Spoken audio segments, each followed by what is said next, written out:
Ladies and gentlemen, the next first lady of the United States of America. Hello, Chicago.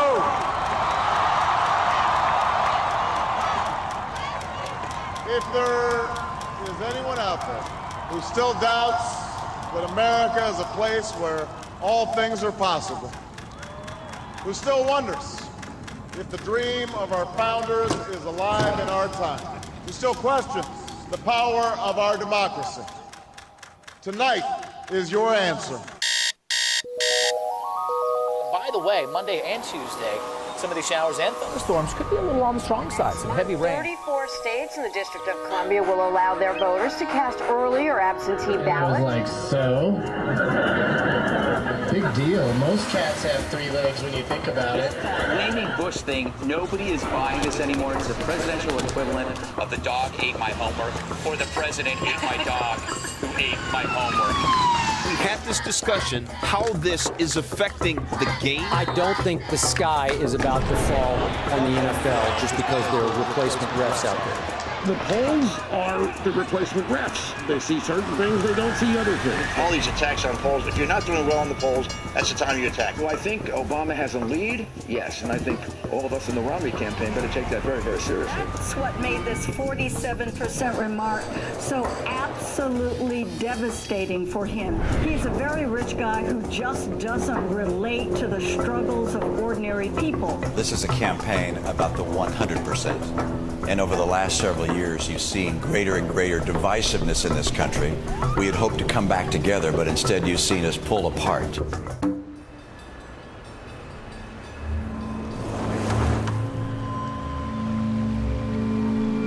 An American State Department officer killed in Libya. Secretary of State Hillary Clinton now confirming the killing at the U.S. consulate in Benghazi. At least one other person was reportedly wounded after gunmen stormed the consulate. There are also reports of looting, and there is even more violence tonight. Here we are on 9/11, and now we have had another attack on sovereign American soil, which is where the consulate and an embassy is. Our flag was torn down, it was burned. The radical Islamist flag was raised, and we have an American official that lost their lives.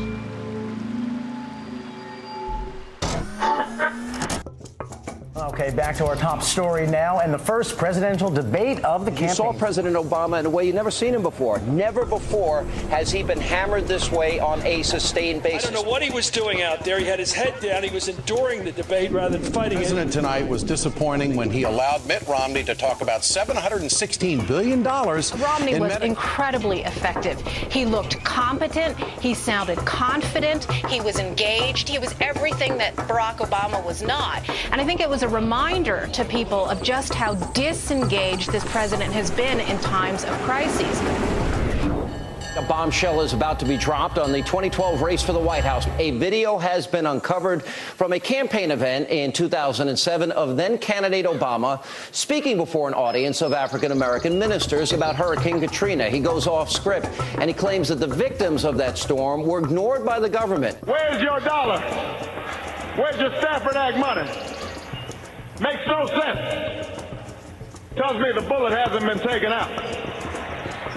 It is a glimpse into the mind of the real Barack Obama, and it's one that all Americans need to pay close attention to. The Obama team is running a desperate campaign filled with reckless and dishonest attacks. Likely to have the most negative campaign ads ever. This is about as ugly as I've seen it get. The ad implies he was more or less responsible for a woman dying. Mitt Romney knows it's not Wall Street you have to worry about. It's Sesame Street. The president is taking things to a new low. I'm Barack Obama, and I approve this message. Why am I lowering taxes on the middle class? Because under the last 4 years, they've been buried.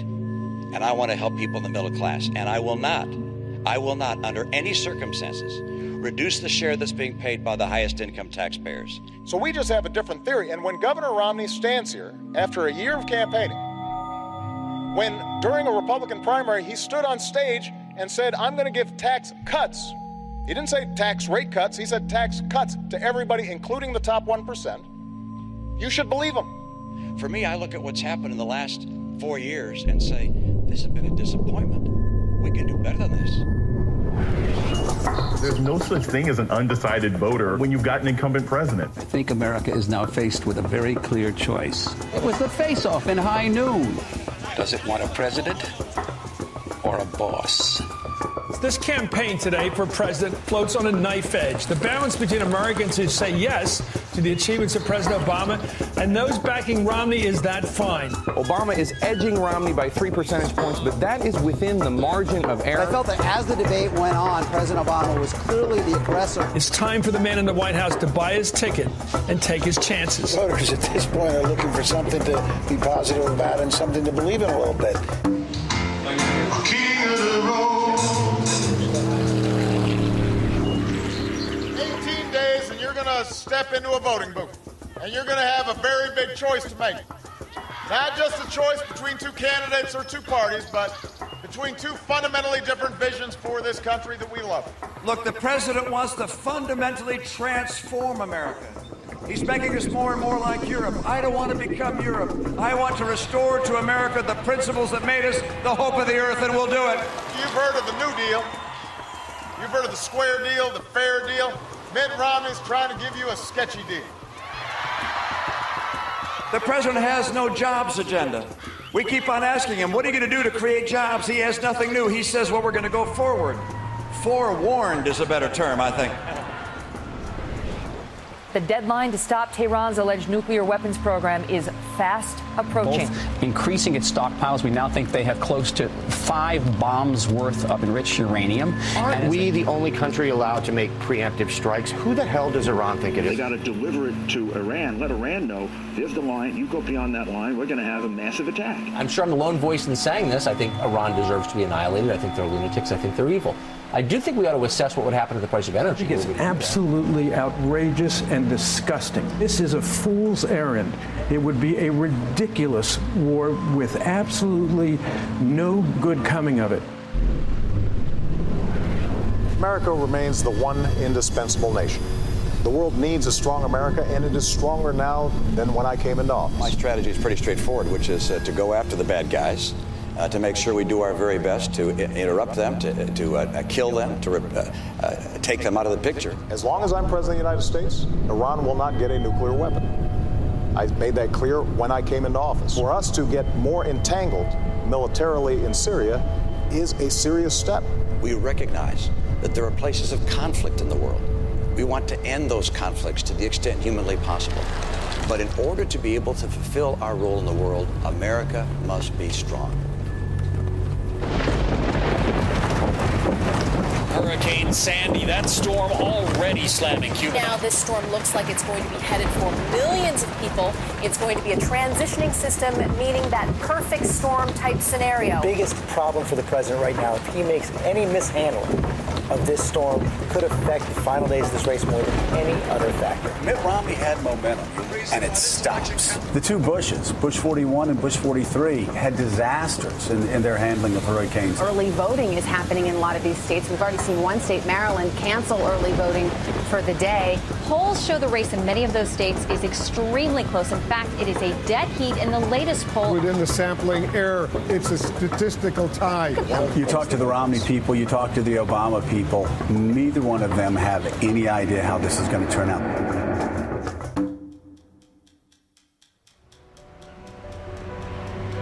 In this crucial time, we can no longer afford to stand still. We can no longer afford to be second best. I believe in 1960 and 61 and 2 and 3, we have a rendezvous with destiny. You and I have the courage to say to our enemies, there is a price we will not pay. There is a point beyond which they must not advance. They are unanimous in their hate for me, and I welcome their hatred. I got into this race because I did not want my child to grow up to be part of the first generation of Americans to do worse than her parents. We have seen a steady erosion of American power and an unsteady exercise of American influence. I believe Governor Romney is a good man, but I also believe that when he said 47% of the country considered themselves victims, think about who he was talking about. I care about 100% of the American people, and I believe we're all children of the same God. I'm optimistic about the future. I can get this country on track again. We don't have to settle for what we're going through. I believe that the free enterprise system is the greatest engine of prosperity the world's ever known. But I also believe that everybody should have a fair shot. That's why I'm asking for your vote, and that's why I'm asking for another 4 years. We have an opportunity to have real leadership.